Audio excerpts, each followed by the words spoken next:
Dire team ban. Hello everybody, my name is STOPLlama, and this is not random podcast number whatever you see in front of your face. This is actually a friendly 5v5. I need to go make a new overlay for that, but I don't have one set up right now. But don't worry about that. Everybody's watching on Dota TV. Thank you for watching, and it's probably just the people who are playing this game that are going to be watching this later. And for everybody who's watching this video on YouTube, thank you guys for watching as well. But we have STOPLlama Tiem versus Valentine PRA. I have not a clue what PRA stands for, but it's probably like Piranhas, Ravage, Ancient Apparition. Oh, it's PRA. Huh. Anyway, all that aside, Cool Blue's obviously bad at abbreviations, which is why Cool Blue stands for nothing. But let's go and talk about these bans and picks, because we are in captain's mode. We see STOPLlama Tiem have already banned themselves a Darkseer, Bristleback, and there's also a ban on Bloody Valentine's side with the Alchemist and Lifestealer. And as far as intelligent things to say about those two bans, Alchemist free gold, I've seen him played a lot as in the supportive role in like competitive matches, which is actually kind of weird. It's not like the most craziest thing in the world, but he can get free gold later. So he can play that nice little supportive role with that stun, and then just at the end of the game become a super big carry with a whole bunch of farm. Lifestealer, just that beefy frontline person you just want to get rid of, so he's banned out and makes a lot of sense. Moving on to the other bans, we see a Darkseer ban and Bristleback ban. Bristleback causing a whole bunch of trouble with his Rampage stacks, or his, I think it's Rampage, no, Warpath, with his Warpath stacks. So having him banned out is somebody you don't have to worry about. Just trying to get rid of all the people with a whole bunch of HP that are just problems for no apparent reason. And Darkseer, he's a person who kind of fits into that category. No walls, no surges, no vacuums, no nothing, no ion shells to get on your freaking nerves. It might be a target ban, I'm not too sure, but he is first ban worthy, relatively speaking.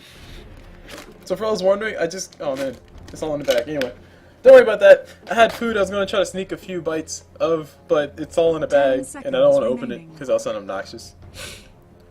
But moving on aside of that, we see a Night Stalker pickup and a Rubik pickup as the first two pickups on STOPLlama Tiem, and I will admit that Night Stalker probably could have waited. I did not see him being banned out at all.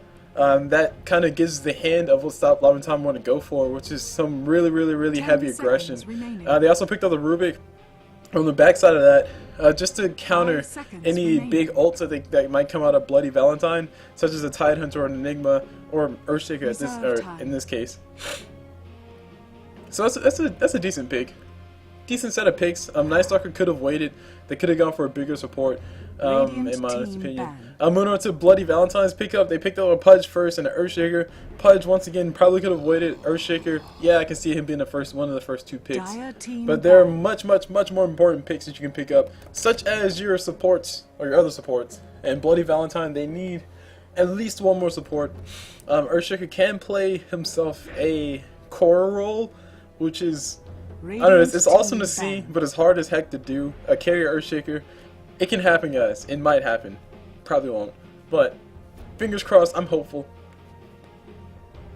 So we see STOPLlama Tiem. I'm going to go ahead and ban out that Naga Siren. No support for you, or no carry for you, because Naga's technically still a carry. She just supports really well. Huskar's banned out as well, which is something that I wouldn't have picked up on.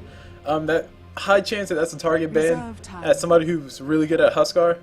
And also Huskar is decent versus the Night Stalker, even during the nighttime. All Huskar wants to do is just leap you, and then he'll just kill you to death. That's right, guys, he'll kill you to death. Because what other way to kill you than to death? And there's a Silencer pickup. Dire team pick. Take a sip of my water, sorry.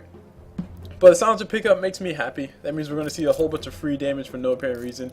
Intelligence stolen all around, and we just might see a stupid lineup coming out from STOPLlama Tiem at the end of this game. That all depends on if Silencer can have a good... where's Silencer going to go? If Silencer can have a good early game, that's what I'm saying. Yeah, this is actually kind of interesting now, because Earthshaker is obviously a support, or playing a support role. Fingers uncrossed for carry Earthshaker. I mean, it could still happen, but doubt it now. Pudge is probably going to play mid, and Silencer's going to play on an off lane, or maybe on a safe lane, and get the farm.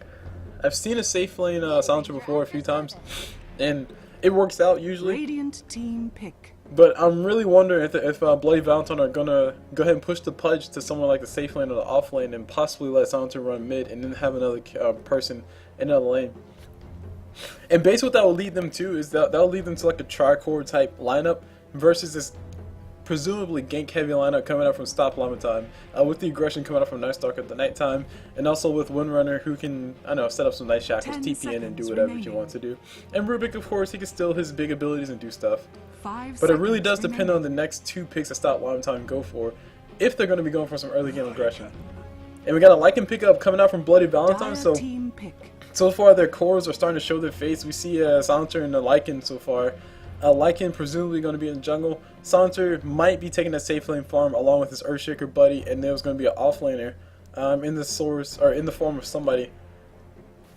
Maybe a Darkseer, but oh no, he's banned out. Darn, they beat me to it.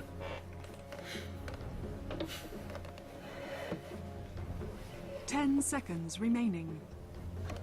So the real question to ask ourselves here is, what kind of strategy are both teams going for? And like I said before, a gank heavy strategy definitely coming out from STOPLlama Tiem. The Centaur Warrunner and Night Stalker are definitely hallmarks of we're going to gank the crap out of you. Centaur can pretty much make anybody initiator. Night Stalker, he can do whatever he wants at nighttime and make the nighttime last forever. Rubik and Windrunner playing the supports on the sides, and likely we'll see an off-lane Windrunner and Night Stalker mid, Centaur plus Rubik on the off-lane, and maybe somebody on the safe lane. Reserve time. Oh wait, no, I said that wrong. Sorry, confused myself. Night Stalker mid, Windrunner, and somebody else on the off-lane, and then Rubik and Centaur in the same lane, safe lane, getting farm. My question is, how late is this game going to go? Because if it goes too late, I think Silencer and Lycan will be able to handle their own. They can probably carry harder than the Night Stalker and the Centaur. Question is, what will these last picks and bans be? We also saw the Warlock ban and Disruptor ban. So basically, the target banning supports because they know that STOPLlama Tiem needed another support. Doesn't matter if STOPLlama Tiem pick up the Windrunner instead. So they technically have their other support. They don't need no more of those. And there's a PA ban on the side of Bloody Valentine, which is an interesting ban,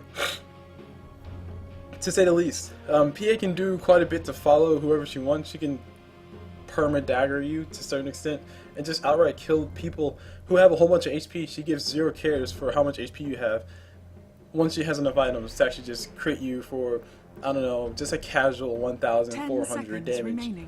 Pretty much saying, hey, you got a whole bunch of HP? Bro, I give 0 cares. So having her banned out makes some sense. I would have probably banned out another person that's a little bit scary, like an Anti-Mage or a Faceless Void, or somebody who carries a little bit harder. But hey, the ban is there, the ban is done. And also, I need to mention this. I seen one game, or I played in one game, where we had a PA who played mid, and she was running around just ganking everybody like crazy. I didn't realize how easy it was for her to gank people because of her Stifling Dagger. But she basically got some very quick levels, got like Stifling Dagger level 3, just casually walked over to the bottom lane, threw her dagger, and I was playing, I don't know, Omni Knight, Venomancer, I don't know, some support, Shadow Shaman maybe. And we just casually killed them all day long. And PA got a whole bunch of farm. And she also built an armlet that game, which was weird. But we won the game, that's all that matters. And we dominated pretty heavily. So there was some potential for PA to play mid. Of course, Pudge is there, so that's going to confuse things. Oh wait, sorry, wrong team. Of course, Night Stalker is there, so that will confuse things. But yeah, she was there. And let's see what Bloody Valentine decided to go for. Alina pickup as her last pickup, so it will most definitely be a Lycan playing the carry role. And we got a Medusa pickup on STOPLlama Tiem. I know exactly who's playing that Medusa. That is going to be Smaps on that Medusa. Called it like a boss, and I got a message.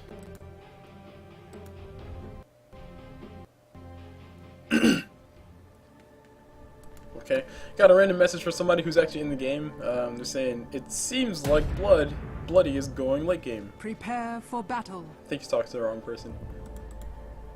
That was, of course, shout out to, where's Black Knight? Where's Black Knight? Where's Black Knight? Can't find Black Knight. Oh, Black Knight's watching. Right. So he's listening to the commentary. Shout out to you, Black Knight. Anyway. The teams are picked, the games are going to go, and there we go. The question that I didn't want to ask, why Huskar ban? Good question. Anyway, let me go and do introductions. Start off on the side of Bloody Valentine. We have on this Pudge, Knight Yoshi.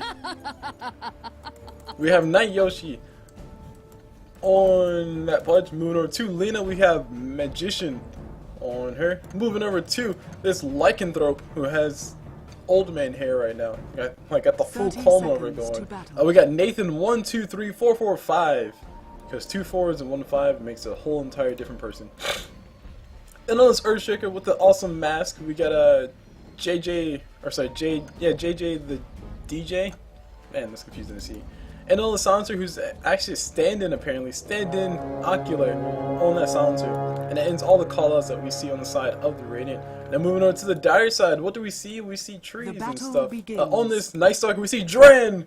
So we're gonna be prepared to see some feeding, guys. Shout out to you, Dren, I love you. But anyway, moving over to the Rubik, we see PB Toxic Sniper on him. Up on this Medusa in that safe lane, we see Smaps, of course.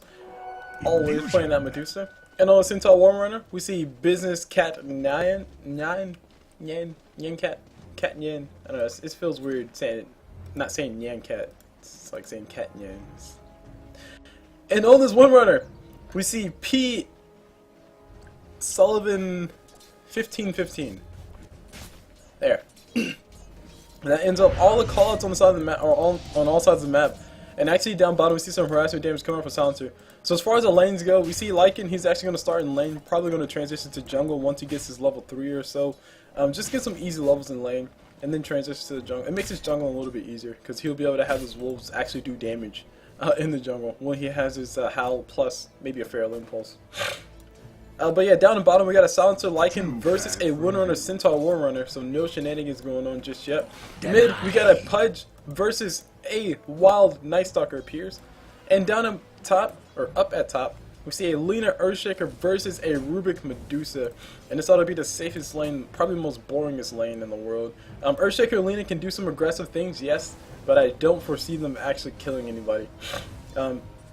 Between the telekinesis coming out from Rubik and the mana shield coming out from Medusa, they should be able to survive the nukes early on, and they shouldn't be too much trouble until the ganks start happening.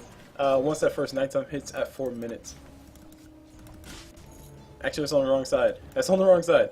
Actually, no. Technically, still, once the nighttime hits, the Night Stalker usually gets tunnel vision and starts ganking a lot, and players can just casually walk away. Nobody calls missing, and everybody blames you for them dying to a Pudge hook. Even though you called it an hour ago. An hour ago. Sorry guys, flashbacks. Moving on to the jungle, we got Silencer doing some stacking, so I don't know if this is a support Silencer or a primary farmer Silencer, but by the looks of it, it's not really getting too much just yet. Lycan actually picking up a whole entire magic wand already. Actually no, he doesn't have it yet. A few gold away from that, maybe 40 gold, and he'll have it up. Double damage up for Night Stalker. He does find a Pudge. Pudge does see him, and Night Stalker knows that Pudge sees him. He's going to do some jukes in the water. He's actually going to walk up the hill, and now Pudge says, "Oh, bro, I immediately regret my decision." He can't turn around and throw the hook. He does do it, throw the hook. The riot's starting to come out. Dran's going to get a few right clicks coming in, but it's not going to be enough. Just enough to scare him. Just enough to let Knight Yoshi know that there's some wards over there, because otherwise Night Stalker would not have been able to land that ability. Radiant's bottom tower. Moving on down bottom, we got the stand-in Yoshi on that Silencer, taking a little bit of harassment damage. Coming out from the Dire, so STOPLlama Tiem are on top of their game. They know the pool is going because it was suspicious that the creeps are moving so far back. Not the hardest thing in the world to pick out. And the magic wand of Lycan is coming to him along with, wow, look at all this. Much grace to you. Ethereal Gem, Prismic Gem, Inscribed Gem, and wow, so many gems. All them gems on that courier. Anywho, moving on to Windrunner, she throws out a power shot and takes a whole bunch of damage and loses a whole bunch of mana as well. Silence, and she's gonna eat a bunch more damage. Really wish she had a tree of protection probably. Pops up a healing sound, but she should be fine back in lane. So P. Sullivan doing a good job of managing his mana relative to the bad situation. And on the flip side of that, we got Ocular doing a good job of using his abilities to harass the Windrunner and force her to pop a few power shots that she doesn't really want to. Moving on mid, we got Pudge versus Night Stalker, still having a ball, and nobody's dead just yet. But Pudge looking a little bit suspicious. Might want to get a hook here very soon. He is level 5, almost level 6. The first Nighttime has hit. Night Stalker does not have his ulti just yet. Drain's only level 5, and he'll take him a little bit a little while to get to level 6. But once he does that at level 6, I would imagine that he will be starting to roam around and gank. And he actually has a dust of smoke of deceit right now. The question is, will he let Pudge see him use it? And it looks like he will not let him use it. Let him see you use it, but I don't know if Pudge caught the tail end of that, but Night Yoshi obviously doesn't know about it. No observer wards over here for the Radiant, so they do not know that the observer was picked up, and now Dran's going to go in the first gank. This looks like this will be more than successful because Lena's out of mana. Earthshaker's Fissure is on cooldown right now. It's going to be the easiest kill of his life. Lena's going to be the target. There's the damage coming up through. The silence comes through. The slow comes through. The damage is falling up from allies. The telekinesis is coming up from Rubik. And there's a dead Lena. First blood going towards Dran on that Night Stalker. Now the second blood is going to be happening here very soon. Going towards, of course, the Rubik because supports need kills too, guys. And now it's a successful game. That's why nighttime is a very scary time because Night Stalker just shows up from the middle of nowhere and kills you. He also has 2 points and a Hunter in the Night. He's actually going to TP down bottom and go straight into the aggression, continue it on. He has full mana. He's ready to do it. He had a regen room. Finds the Silencer. Silencer gets slowed up. The stun coming from Centaur here very soon. The stun does land on top of Silencer. Silencer in a lot of trouble. There's a double edge. There's a kill. Night Stalker picking himself up a kill. Very successful ganks. And this is going to make it a very scary game from here on out for the rest of Bloody Valentine. Because Night Stalker has had 3 kills successful, or he's been involved successfully in 3 kills. And that means that the first nighttime was grossly successful, which means that all the lanes are officially winning their own lanes. Except for mid, technically, because Pudge is free farming mid, but what's a free farm Pudge really going to do except for hook you and kill you anyway? Is under attack. The answer to that is not much. Anyway, Pudge does find himself a Night Stalker. Night Stalker juking the hooks like a boss, gets the silence, gets the slow, and now Pudge is in a little bit of trouble. And I just said it before that Pudge is technically winning his lane, but anyway, looks like he might be losing his lane. If he does lose his life here, the hook from Pudge can fly in a few seconds, and Night Stalker does very, very smartly back away. Before anything happens now, the silence comes on top of Lycan. Lycan's actually getting chased. There's the hatred in Night Stalker needs to go ahead and pick that up while the wolves are still chasing him. And the wolves will continue to punch him in the face. Those are Lycan wolves, and those are the ones with the fancy clothes. Meanwhile, down bottom, we got Centaur Wolverine taking a little bit of damage. He will be getting silenced up. He will just be casually backing away. And Pudge going for his first round of hooks. Night Yoshi going to take advantage of the fact that Night Stalker is not in his lane. Centaur in a little bit of trouble, going to actually walk in past the creeps, and the stun does come from Windrunner. Luckily, Pudge didn't actually use anything. He can turn around and try to get the hook on top of Centaur, probably try to go for the kill, but his team's a little bit too far back, and he is a little bit too low on HP for his sake, I guess. Meanwhile, on top, we got a kill going on. Once again, we got Earthshaker in a lot of trouble. Earthshaker does go down. Lena going to follow here very soon. She does have another LSA, or Lightning Strike Array. Don't really matter, though. She's going to die anyway. A hasted Night Stalker is not what you want to see. It's the scariest thing in the world. Well, it's not the scariest thing in the world, but it's pretty darn scary. I mean, look at him. He's clearly, guys, he's on his moment of the month.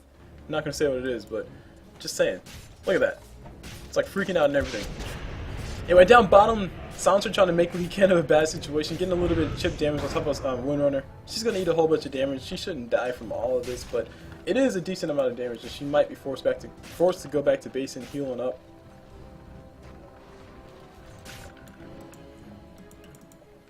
So with such a successful first nighttime, the question is, how will Bloody Valentine bounce back from this?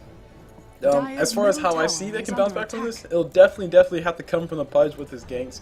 The last Instant Deny shows that Medusa's getting some crazy amounts of farm, absurdly crazy amounts of farm. The closest person to her is actually Lycan on the other side, who has 17 last hits to her, almost double that. So Medusa's Smash is playing an excellent game. He's playing pretty safe. He has 1 kill, 3 assists to his name. And down bottom, we're going to see some more assists happen. Night Stalker gets the slow on top of Lycan. Lycan has no ulti just yet. He's going to go ahead and throw out the wolves. Gets a whole bunch of damage on top of Centaur, but I don't think it'll be enough to keep him alive. Actually, it looks like Lycan will be able to keep alive. Dran's going to go ahead and go for the dive. Throws out a slow. Throws out a few abilities. Gets a few punches to the face. And Lycan will be going down. Silencer going to be able to pick up the 1 run on the backside. He just might be able to pick up the Night Stalker, which would be a huge deal. Night Stalker's going to pop himself a healing salve, and he will survive all of this aggression, all of this damage. Pudge hooks can fly. Will he be able to land the glory hook? And the answer is no. Night Stalker pops that ulti as well, just to make sure he can continue running. Does just barely miss that hook because of the extra move speed, or maybe Pudge is going to miss it to begin with. But needless to say, nighttime is over. A whole entire 45 seconds remains, or 25 seconds remains before the daytime comes again, and the Radiant can now breathe easy because they are officially on the board with that 1 kill on Windrunner, and Night Stalker will be forced to stay in his lane and just chill the freak out for a little bit.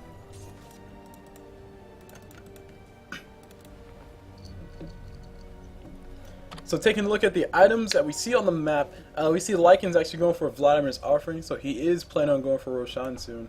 He's about 700 gold away from that. Moving on to Silencer, looks like he's playing a support Silencer, which I'm actually very concerned about, because that means he's not going to have all that much damage. Anyway, Pudge is coming up top. He wants to go for a hook. He's invisible right now. Lina trying to get a little bit of bait going on. Gets a stun top from Medusa. Medusa does get hooked up by the Pudge. This will be a dead Medusa here very soon. She does go down. Big play. This might be what they needed to come back to this game, or maybe it's just another kill, or one of the few steps to them coming back in the game.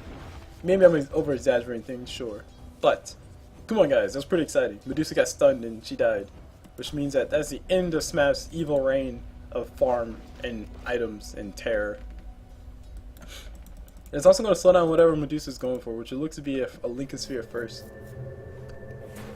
Shorty has her face boots up, Windrunner gets pinged upon, and these guys... pinged upon. Ping pong. Yeah, Windrunner gets pinged upon, and these guys do know that she's coming on mid. 3 are actually mid right now. Pudge might be able to get a hook on top of somebody and get a kill. The question is, will he be able to actually kill them before everybody else converges on him? Because we got Night Stalker Drain on that. Night Stalker is actually here. He can get hooked up here very soon if Pudge is able to get into position. The Pudge is actually in position to get something. The daytime is here. Night Stalker's vision is very crappy. Pudge is going to go ahead and pop that haste rune. Go for the hook. The hook will... Never mind, he's not going to go for the hook. He's actually going to run down bottom, right on past a dire Observer Ward, so they know what's up. They are going to start running. The pings come on the map. Drain say, hey bro, y'all better back the crap up, otherwise you'll want to die, or otherwise you're going to die. Pudge shows up, and Night Yoshi not able to get anything except for a few last hits, and doesn't even get that last hit. Gonna go ahead and casually run on back to his base. Run, Pudge, run! And throws out a high. Now we got a Convergence coming on Night Stalker. Night Stalker just might be backing up because he knows Pudge is going to be here very soon. The pings do come on the map. We got a Lina actually in a good position. The hook from Pudge does miss. That's going to be a bad thing. Now we got BLV Magician on that Lina trying to get a little bit of damage. Misses the stun, and that's going to be Night Stalker keeping his life intact, which is actually not what you want to happen. So if that were to happen successfully, they would probably want to have the two supports switched in the perfect world where Earthshaker can throw out his stun, and then Lina can line up her stun, and then Pudge throws out a hook. That way it will be guaranteed that they will kill Night Stalker. Even if they do miss a Night Stalker, it will be difficult for him, relatively speaking, to actually run away back to behind his tower. But the rotations anyway are going to come back up top. Smaps is on the menu right now. Smaps is going to get hooked up here very soon. The creeps are scouting this out. The hook does fly from Pudge. It does just barely miss it. Now Rubik knows what's up. He's going to go ahead and back up. Talk to Sniper. Will he be able to make this one alive? Lina, Lightning Striker Ray is not going to land just yet. Earthshaker Stun does fly. It looks like everything just casually misses the Rubik. He was like in that sweet spot right there. He was like perfectly right there. Like you had one ability going on this way and another ability going on that way. So Rubik feeling like a boss, and let's go and make this I don't know. It looked like a smiley face, but then it got mad, so I didn't draw anything else. Sorry guys. Radiant's middle tower is under attack. Moving on down bottom, Silencer is nothing. Lycanthrope, he does have his Vladimir's offering coming to him, so that means he can go ahead and do Roshan here very soon. But he doesn't need to be extremely careful about that because Night Stalker can just easily show up to him whenever he wants to. Meanwhile, up top we got the gank going on. We got the Centaur ulti getting used. The stuns are falling left and right. It looks like the damage is coming on top of Earthshaker. Earthshaker does get telling he's now Centaur Warrunner trying to run away because he's a Warrunner. Why the freak not? And Rubik actually stole the fissure. Beautiful fissure for him. And there's a double kill going towards Medusa. So Smash feeling pretty happy about that, but that was a result of Rubik stealing that fissure. The fissure stunned up the Earthshaker. Lina was actually calling an awkward position. I think she got stunned up with the 2. Meanwhile, down bottom, we got Pudge getting the hook on top of Windrunner. Windrunner going to get hit with the ulti. No ulti for her. Now we got Sounds getting thrown on top of Pudge, and Pudge is trying to run away, but that's a whole entire 8 seconds, or 7 seconds, I think it lasts. Now Night Stalker has tunnel vision, of course, and now he's going to get chased by Lycanthrope. He did have Invis Root. He already used it. He's actually disabled. He's also silenced. Lycan trying to get a few right clicks in. I don't know if he'll be able to get enough, and he does back away because he doesn't want to actually die right now. He thinks it's a little bit too far to dive, but I honestly think they could have dove that. Night Stalker would have turned and fought. Lycan would have got silenced, and at worst, Lycan would have taken a few tower shots, but they would have definitely gotten that kill. Because Earthshaker was there, ready to throw the fissure, ready to pounce, and ready to kill everything. So yes, continuing on with the items because we want to refresh you on what's going on. We have Medusa, like I said, building for that Lincoln Sphere. Her perseverance is up. Moving over to the Windrunner down bottom. Nothing really surprising. It looks like Team Phase Boots galore inside of STOPLlama Tiem. Everybody has Phase Boots except for Rubik because, well, Rubik still needs mana. So that's actually a pretty interesting thing. It would be kind of awesome if Rubik or Toxic Snipers decided to go for Phase Boots and Arcane Boots. That way his whole entire team will look the same. And Pudge over here looking for a hook. He does walk around the backside of Medusa. Medusa is gonna get hooked. No, she's not gonna get hooked. The Future does fly on top of Bloody Valentine, or sorry, Night Yoshi. Night Yoshi's actually gonna get pulled back in. Medusa Snake does fly, does do enough damage. Smash A to pick up the kill on top of that. So some pretty intelligent play coming out from STOPLlama Tiem. On top of a Pudge who was obviously going to come straight in and try to go for the kill. And there's the Observer Warrior scouting out like a boss. They know the supports are rotating in. They know that these guys are here. And Dren also knows that they're here. Prepare to die is exactly what they're saying to the Earthshaker. Meanwhile, down bottom, we got Lycan getting dove upon. His tower is actually down. He has nothing to do but pop his ulti in the whole entire 3 seconds. Just needed to survive for a little bit. Goes down, 300 damage going his way. And meanwhile, on top, nobody... Yeah, no, sorry, Earthshaker actually went down. Earthshaker went down, Pudge went down as well. I'm not sure where Pudge went down, but Lina does get caught around the corner, does get a nice little stun. She can turn on toss her ult on top of Night Stalker, but it's not going to be enough. He's way too beefy right now. He has too much HP left, and he also has a double damage, so I would honestly decide to run instead as well. Radiant's top tower. So guys, I don't know if I pointed it out, but it is the second nighttime. And there's the no wide drain. Why? And Pudge actually gets ulti off on top of Windrunner. Windrunner not able to do anything but sit there and die. Looks like Pudge might not be able to do anything but sit there and die as well. Does get silenced up, does get slowed as well. Night Stalker is coming straight in. Dren saying, bro, I'm just going to casually wail away at all the HP you have. Pudge can't turn around throw the hook. The question is, where is the support coming out from Pudge? And Pudge does have support coming in very soon. He needs to go ahead and toss that hook. Actually gets a suicide. And so some very good play coming out from him, but if only he could have got that damage first. But yeah, like I said, Night Stalker, this is what they want to go for. They want to go for a gank heavy strat. They have a Centaur War Runner. They have a Night Stalker. They have people who are excellent at making essentially anybody an initiator, and you also have a really good initiator, relatively speaking. The only way to beat a Night Stalker is just to have 360 war coverage, and that's a difficult thing to do when everybody's broke. And speaking of everybody being broke, let's go and take a look at the net worth so we can see what is going on. And boom, look at that. Medusa smack dab at the top. Night Stalker's right behind her, but Medusa has more money because she's building money. That's what she's building right now, guys. TPs do come in. Lena's actually invisible right now. Cancel TP. Cancel TP by, it looks to be Night Stalker, and there's a TP coming in from the backside on Rubik, but Magician is in position. The Magician is in position to throw out the Lightning Strike Array on whoever decides to come forward. So the question is, will they be able to land it? And all I gotta say, guys, is if that was me, I would definitely miss my Lightning Strike Array. Anyway, Pudge Hook does fly on top of Windrunner. Windrunner not gonna be getting hit with the ulti. She does get hit with the ulti, so a little bit of waste on top of that. Night Stalker's coming straight in. Tunnel Vision galore. He's gonna be going out in a boof of smoke. The Fissure's going one way, the Fissure's going the other way. Earthshaker is actually stuck by his own Fissure coming out from Rubik, and it looks like that'll be the end of it. So Windrunner and the Night Stalker going down. And what I was going to say is that Pudge probably should not have used his ultimate Windrunner. She was dead anyway. But it didn't matter. Night Stalker died as well. Dire's bottom tower is under attack. Worst case scenario is they would have lost an Earthshaker and Alina for a Pudge and a Windrunner. Anyway, hook comes out from Pudge. Pudge does miss his hook. Rubik can actually steal the hook if he wants to. No, he decides to turn and throw the ulti on top of the Centaur War Runner. Centaur does take a whole bunch of damage. Does get silenced up by Silencer, and he's actually stuck in the pit of fighting because Fish is going 2 ways. Now Earthshaker's coming forward, body blocking his own partner like a boss. Rubik got himself got himself a triple kill. And there's a stun coming up from Rubik. The snake comes from Smash, and that's going to be an ultra kill for that Medusa. Everybody died except for Lycanthrope, who's actually down bottom trying to farm up his big item. And his biggest item is going to be a Medallion of Courage, so he can kill Roshan a little bit faster. But yeah, Medusa showing up in the nick of time. Smash having that sense of a carry, saying, okay, I'm not going to show up unless I'm going to get a kill. TP's in, casual with the Rubik on his side, and they just kill everybody else who's left over. Smap's own cleanup crew. Middle tower is under attack. Middle tower should be going down in this push, and it looks like a lot of towers have gone down from Bloody Valentine already. Radiant's middle tower has fallen.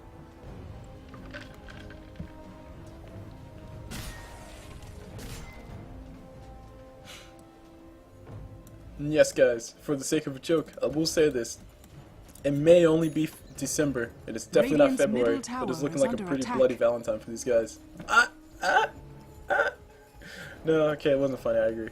Anyway, it's kind of forced. The Lycan Wolves are going to scout out the people walking down this way, and they will be finding themselves a whole entire Night Stalker Rubik and possibly Windrunner if they walk into this jungle. I think Windrunner is actually in the wrong spot. She doesn't want to be here anymore. So I'm going to go ahead and casually walk away.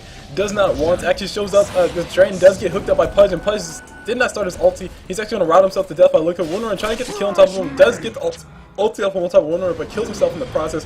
Meanwhile, Lena taking a whole bunch of damage coming out from that Dragon Slave from Rubik, and Rubik trying to get, Earthshaker trying to get a stun on top of Rubik, not going to be enough. Meanwhile, we got somebody stuck in the corner. Holy crap, what a bad spot to be stuck in. The body blocks galore coming out from Lycanthrope. Beautiful play coming out from him, good micro. Now we got Rubik getting chased by the Lycan, and Lycan should be able to get the kill. Telekinesis flies on top of Lycan. Rubik can steal the wolves if he wants to, but I don't think it'll be enough. Actually, force-step his ally forward, so Smash can actually get some damage on top of Earthshaker. Not going to be enough to get a kill. The Lincoln Sphere does get popped, and the stun does fall on top of Smash, and now Smash will just casually be backing away. So we're slowly but surely starting to see Bloody Valentine adjusting to stopping stopping the Night Stalker for a while. You'll make a fine addition to my rock garden. That was an awkward way to die. So Medusa just casually throws an auto attack and just throws a snake and says, "Oh yeah, this snake will just casually kill you." That is a whole entire 200 damage, I think, on the initial hit, and it gets bonus damage per jump. So that's just a straight up 125. No, sorry, 175 damage on top of Lena. So she was able to die from that. Not a good way to go out, I agree, but it happens. So we actually got Lycan finally competing with the Night Stalker, but the fact of the matter is that Night Stalker is kind of losing his effectiveness now. He's actually starting to build his basher so he can just be a little bit more effective once the carries start getting bigger, such as, well, in this case, Lycan and Lycan. But really, his effectiveness is not really all that apparent right now because Medusa's getting big enough to where she can carry her team now. She can't fully carry yet. Smaps can't do much to just kill everybody with like 5 right clicks just yet. He's not at that point, but he can do quite a bit to just compete with Lycan, who really has nothing but a Vladimir's offering him a Dying and Courage. Which versus Medusa, she doesn't care. If Lycan decides to try to go for a man fight versus Medusa, he's gonna lose because, let's face it guys, he's fighting a woman. And all I gotta say is, if a woman was listening to this, she would say that she would probably win that fight because she's a woman. And when hook comes from Pudge, lands on top of Night Stalker. Night Stalker does get telekinesis from the Rubik, who's actually forced that very smartly enough. So into the Roshan pit. So next level Dota going on right there. Pudge actually almost went down. Rubik stole the ulti coming out from Lycan. Will he be able to survive? Yes, he will be able to survive. Meanwhile, the fight continues on down bottom. Windrunner trying to run away, and I'm trying to follow everything going on, but my mouse is doing all kinds of weird things. Let me go ahead and use my keyboard so it'll be a little bit smoother. It looks like nobody dies from that whole entire engagement. Night Stalker forced to pop his ulti. And Roshan will be getting attempted here, and the Dire do know about this. The Dire do definitely know about this, but I don't know if they'll be able to get here fast enough to actually stop it. Windrunner Power Shot does fly through. Now the Radiant knows what the Dire knows that they know, or now the Radiant knows that the Dire knows that they're doing Roshan. So the question is, how fast can they kill it? Looks like they'll be able to kill it fast enough. No, they will not be able to kill it fast enough. Illusion Room is here. We got the Centaur Warrunner ulti getting used. He actually blinks in, gets stunned up by Roshan first hit, kills a Pudge, and gets stunned up by the Earthshaker. The fight's going to happen here very soon. Silencer ulti does fly through. A nice timing on top of that, relatively speaking. Force that forward, come out from Rubik on top of Centaur. Centaur just barely able to survive. Beautiful ulti coming out from Earthshaker, land on top of 2, but nobody's really here to follow up, and he does lose his life in the process. Meanwhile, Medusa just casually picked up a kill on top of everybody else, and the GGs do fly from Bloody Valentine, and I do agree that this game is more or less out of their reach right now because Medusa, smashed on Medusa, a little bit too farmed. Drain did his job as far as that first nighttime and that second nighttime. So some well-played stuff coming up from STOPLlama Tiem, some really well-placed ganks, and Bloody Valentine just not able to get an answer to it fast enough. So there you have it guys, my name is CoolBlue. As about you guys, this friendly 5v5, like I said, I don't have a splash page for it, but I'll make something for it so it'll make sense on my YouTube stuff. But anyway, I hope you guys enjoyed it, and I'll see you guys whenever.